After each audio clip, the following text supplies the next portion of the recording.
എടാ പോടാന്ന് വിളിക്കാൻ പറ്റാണ്ട് നീ ആരാ ജഡ്ജിയോ? എടാ പാടാന്ന് നിന്നെ വിളിക്കാൻ പാടില്ലേ? എന്താ എടാ പോടാ, നിന്നെ എടാന്ന് വിളിക്കൂടാ, നിന്നെ എടാന്ന് വിളിക്കും. കള്ളന്മാരെ എടാന്ന് വിളിക്കും, കള്ളത്തരം പറയുന്നവരെ എടാ പോടാന്ന് വിളിക്കും. പൈസ മേടിക്കുന്നത് നീ കണ്ടോ? എടാ പൈസ മേടിക്കുന്ന നീ കണ്ടോ? നിന്റെ തെളിവുണ്ടോടാ? നിന്റെ തെളിവുണ്ടോ? അതിനെന്താ നിനക്ക് റെസ്പെക്ട് ചെയ്യണം? എന്താ പീനൽ കോഡിലുണ്ട്, ഇന്ത്യൻ പീനൽ കോഡിലുണ്ട് നിന്നെ റെസ്പെക്ട് ചെയ്യണത്. എന്താടാ ഞാൻ ബിഗ് ബോസ് കാണാറുണ്ടോ? നീ നോക്കേണ്ട കാര്യമില്ലല്ലോടാ. ഞാൻ ചോദിച്ചതിന് ഉത്തരം പറയടാ. നീ ഏത് തെളിവിന്റെ അടിസ്ഥാനത്തിലാണ് ഞാൻ പൈസ വാങ്ങി തുടങ്ങി? ഞാൻ എന്നെ കുറിച്ച് ഇല്ലാത്ത പറഞ്ഞതിന്റെ തെളിവ് ചോദിക്കാനാണ് വിളിച്ചത്. ഞാൻ പറയുന്ന അങ്ങോട്ട് കേക്കടാ.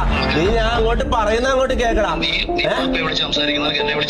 വാപ്പ നിന്റെ തന്തേനാണ് ഞാൻ വിളിച്ചത്. നീ എന്താ വാപ്പാക്കെല്ലാം പറയുന്നത്? നിന്റെ തന്തക്ക് ഞാൻ വിളിച്ചില്ലല്ലോ. അഖിലെ നിന്റെ തന്തക്ക് ഞാൻ വിളിച്ചോ? എന്ത് സ്റ്റാൻഡേർഡ്